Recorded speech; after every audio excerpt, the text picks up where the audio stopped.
This is going to be an interesting video, so do watch it till the end. In the Indian households, buying a house is considered a major milestone.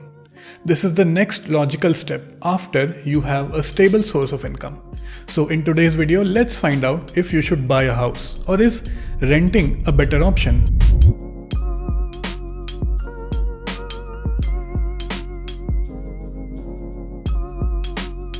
First, let's see the issue of buying versus renting for personal use.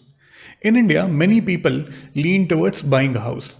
This is because owning a house has been the benchmark of family stability for a long time. It's part of our cultural mindset. Now, rather than following the age-old tradition, let's see the pros and cons of buying or renting.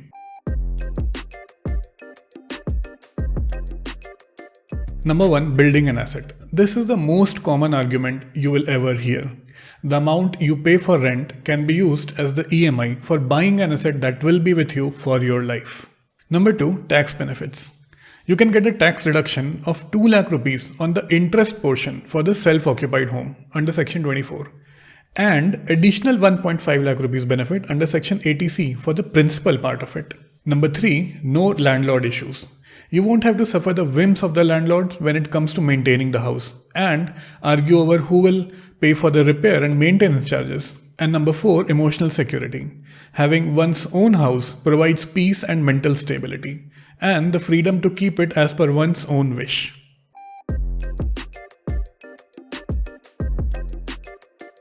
Okay, now what are the benefits of renting? Well, number 1, lower rent. The rent amount will be lower than the EMI for the same house. For example, in Bangalore, you can rent a 1 crore 3 BHK for around 35,000 rupees.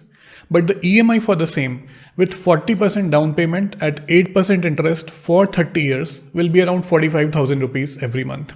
There is another way to look at it. Now your rent amount will keep increasing every year, right? But the EMI will stay the same. So you need to compare these two amounts, and if they break even at a lower side, for example in 12 years, like in Hyderabad, then you can opt for buying a house. In most metros, notably Mumbai, it has gone above the 15-year mark now. Number 2, affordability. For renting a house, you don't need a large upfront payment. It only needs to be a security deposit of about 2 or 3 months. And for buying a house, how much loan can you afford? As a general rule of thumb, your total loan amount should not exceed 2.5 times of your annual income. So for a 30 lakh rupees loan, your annual income must be at least 12 lakh rupees.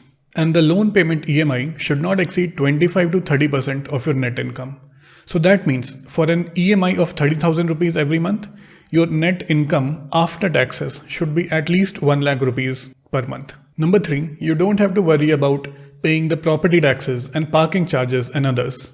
And number 5, you can choose where to rent. For example, depending on the location of your office or on the location of the school for your kids, which will reduce the transportation cost for you.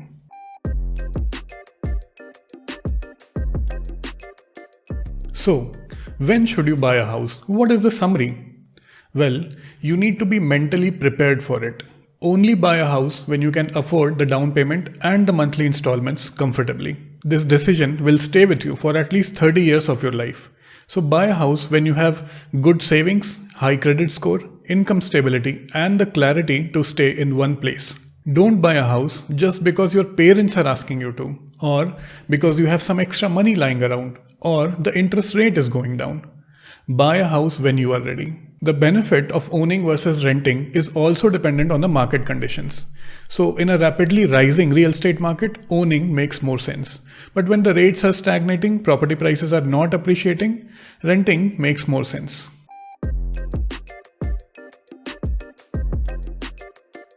Okay, now let's come to the investment aspect of real estate. See, रहने के लिए घर खरीदना और investment के लिए घर खरीदने में फर्क होता है. It needs a different strategic approach. So, what are the factors that you should be aware about before you buy a house for investment? Number 1, rental yield. This is the most important factor that you should consider while buying a house for investment. So what is rental yield? This is the annual rate of return that you will get from the capital you have invested in the house. Rental yield is also inversely proportional to the property cost.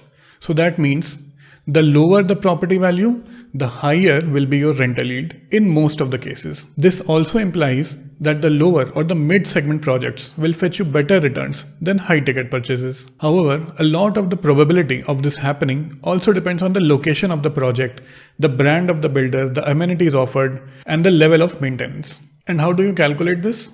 You take the annual rent divided by the property value and multiply it by 100. So for example, a 25,000 rupee per month rent on an 80 lakh rupee property will give you a 3.75% return. Globally, the returns are much better than in India. The downtown area in London can offer you around 4.5% yield.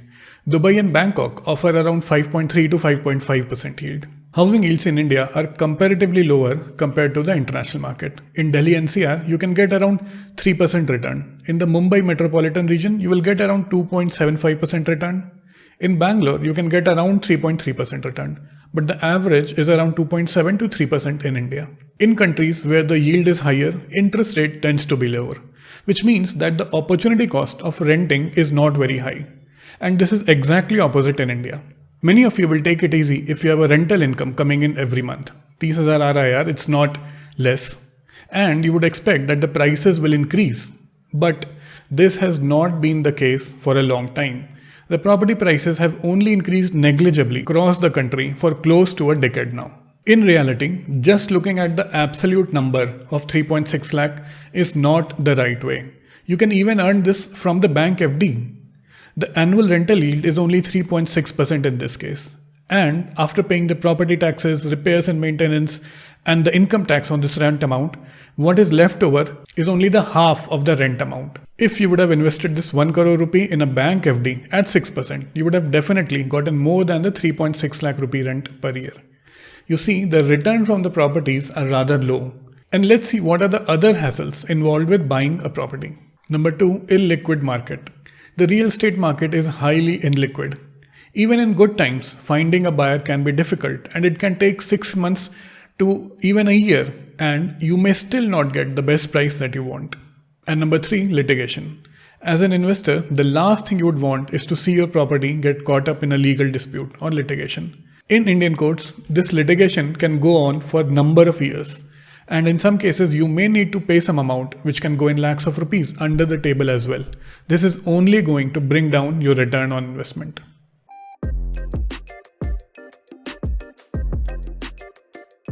So, what is the simplest way to invest in real estates? In India, you can go through the real estate investment trusts. Real estate investment trusts are kind of mutual funds. They pool the investors' money and use it to buy income-generating real estate. For example, offices and warehouses and shopping malls and others. So they earn from the capital appreciation and the rental income. Through REITs, investors can earn regular income in the form of dividend. Now this dividend comes from the rental income that the company earns. In India, you are required to distribute 90% of the net distributable cash flow to the unit holders in the form of dividend or interest. A major advantage of REITs is that they facilitate both the monthly rental income and the long-term capital appreciation. They are not so vulnerable to the market fluctuations, and so they are a slightly more stable investment option.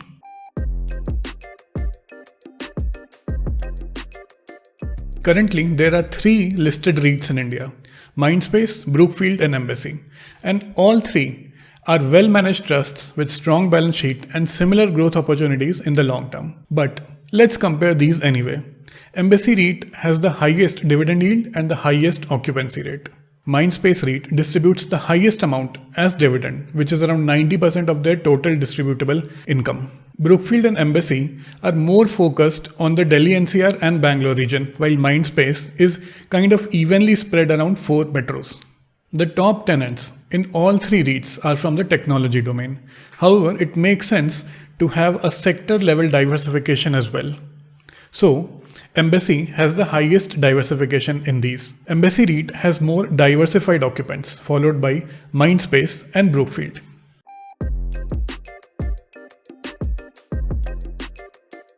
Individual investors with limited capital can get access to a diversified portfolio of real estates when they invest through REITs, even with a low investment amount. Now, as property prices and rents tend to rise up during inflation, REITs serve as a good option to hedge against inflation. And finally, REITs provide liquidity in what is typically a non-liquid asset class. With REITs becoming more mainstream now, investors will have far better options to invest in non-correlated investments like real estate. The case for physical property for the rental income continues to get weaker as we move forward in time. I now hope you have a fair understanding of whether you should buy or rent a house and what is the simplest way to invest in real estates. If you find this video useful, hit the like button, click subscribe and press the bell icon. Wrapping it up, this is Paritosh signing off.